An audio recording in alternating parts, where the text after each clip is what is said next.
संसद का सत्र खत्म हो चुका है। आज 14 तारीख है। 19 दिनों तक चलने वाला ये सत्र दिखाता है कि कितनी इस पर चर्चा हुई, कितने बिल पास हुए।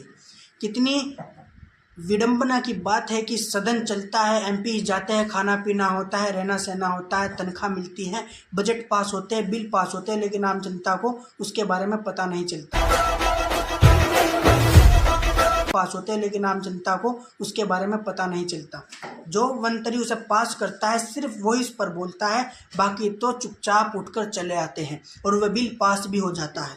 यह दर्शाता है कि देश किस दिशा में जा रहा है और हमें देश की इस दिशा में ले जाना है। क्या वाकई ऐसे बिल पास होने चाहिए? इस तरह बिल पास होने चाहिए कि धड़ाधड़ बिल पास होते हैं लेकिन एक आम नागरिक को उनके बारे में पता भी नहीं होता। अगर कोई बिल 4 घंटे की बहस के लिए तैयार किया गया है, वो सिर्फ 4 मिनट में सिमट कर रह जाता है। क्या ऐसा होना चाहिए? जिस बिल पर 24 घंटे बहस होनी चाहिए वे सिर्फ 15 मिनट में सिमट कर रह जाता है। क्या ये सही है? क्या ऐसा होना चाहिए? जिस नीट के मुद्दे पर आंदोलन होते हैं, जिन पर बैलेट पेपर से बैलेट गन चलाई जाती है, आंदोलन होते हैं, उन पर प्रमुखता से कोई बात नहीं होती। क्या ऐसा होना चाहिए? झारखंड में पेपर लीक हो जाते हैं लेकिन कोई बोलता नहीं है, सिर्फ और सिर्फ जो छात्र परेशान है वे बोलते हैं। क्या ऐसा होना चाहिए? संसद का सत्र खत्म हो जाता है लेकिन ये सारी चीज़ें दबकर रह जाती हैं। ना पक्ष कुछ कहता, ना विपक्ष कुछ कहता। बिल आते हैं, बिल पास हो जाते हैं, उसका आम जनता पर क्या असर पड़ेगा, दैनिक जीवन पर क्या असर पड़ेगा, कोई देखता, कोई सोचता, कोई समझता नहीं है। क्या ऐसा लोकतंत्र में होना चाहिए?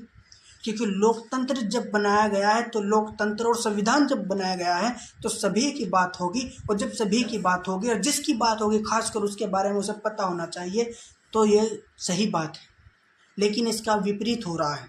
क्या ऐसा होना चाहिए? आप कमेंट में बताइए। मैं सब्सक्राइब के लिए बहुत कम कहता हूँ, आप हमें सब्सक्राइब कीजिए और हमें लाइक कीजिए। आगे के लिए हमें क्या करना चाहिए, किन मुद्दों पर अपनी प्रमुखता से बात रखनी चाहिए, हमें कमेंट में बताइए। बहुत बहुत धन्यवाद।